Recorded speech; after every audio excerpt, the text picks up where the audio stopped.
Hola a todos, soy Komura. Sigo siendo principiante de violín, aunque ya llevo algo más de 3 años estudiando el violín. Pues hoy aquí tenemos ya preparado el 6º vídeo de esta serie. Hoy quiero hablar de este tema. ¿No estás tirando el instrumento? Pues con ese tema vamos a hablar de 2 cositas. Primero, ¿no estás tirando el diapasón hacia la izquierda? Vamos a ver.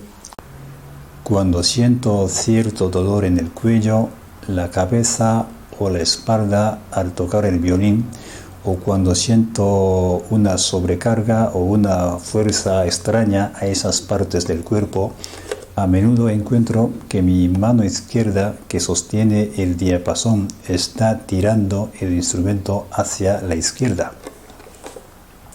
Como mencioné algo sobre este tema en el 2º vídeo, cuando comienzas a aprender después de cierta edad, tu cuerpo se vuelve más rígido y menos flexible, por lo que suele ocurrir las siguientes cosas. Primero, cuando giras el cuello hacia la izquierda, hacia el violín también gira un poco hacia la izquierda. Y segundo, cuando intentamos aprovechar el arco hasta el talón, hasta aquí no tengo problema, pero cuando quiero subir un poquito más para arriba, entonces sí que me cuesta, porque ya tengo el cuerpo menos flexible. Entonces, si me esfuerzo más, pues como me cuesta subir, entonces pues el cuerpo gira hacia la izquierda. No sé si me entiendes. Esto es lo que nos ocurre.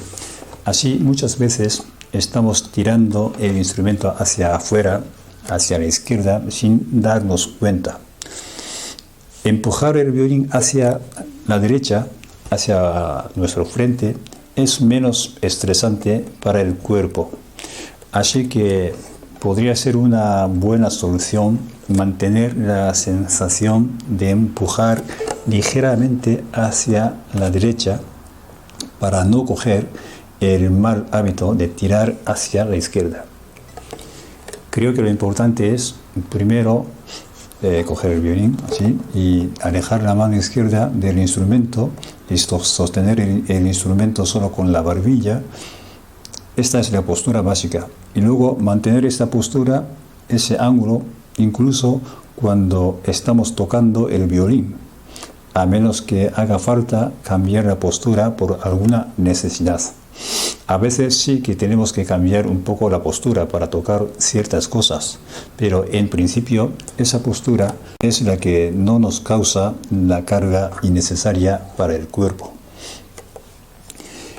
Pasamos al otro. No está tirando el diapasón hacia abajo. Este es el otro tema. A medida que envejecemos, nos cansamos más rápido y cuando estamos cansados, tendemos a empujar la boruta hacia abajo con la ayuda de la gravedad. También cuando intentamos sujetar bien la cuerda con firmeza, a veces lo hacemos mal y se aplica una fuerza hacia abajo, lo que también hace que el instrumento se tire hacia abajo. Además, hasta que te acostumbres al vibrato, esto también, haciendo así, podría funcionar como una fuerza más para que empuje el instrumento hacia abajo.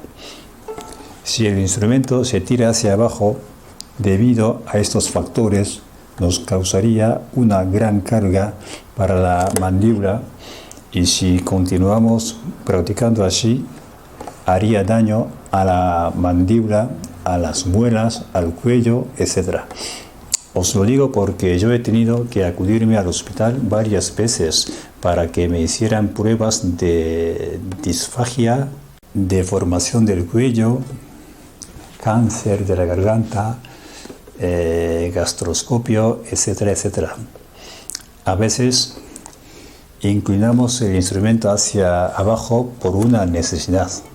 Por ejemplo, cuando necesitamos ampliar el ancho desde el primer dedo hasta el cuarto dedo, nos conviene acercar la palma de la mano un poquito al diapasón. En vez de coger así, acercar un poquito la palma hacia el diapasón.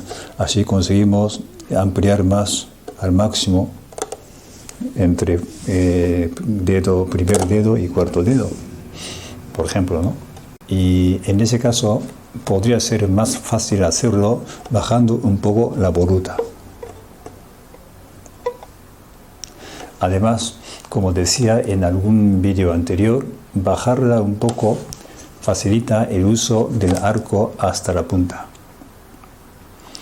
Y cuando queremos bajar un poco la voluta, es aconsejable no bajar solo el instrumento, sino inclinar toda la parte superior del cuerpo hacia abajo al bajar la voluta. Haciendo así, la carga sobre el cuerpo, sobre esta parte, puede reducirse al mínimo. En fin, estos son los temas de hoy. Espero que no os pase el mismo problema que he tenido que sufrir con mi cuerpo. Si creéis que os sirve de algo estas historias que voy contando, os pido vuestra inscripción a nuestro canal. Muchas gracias por acompañarme y nos veremos pronto.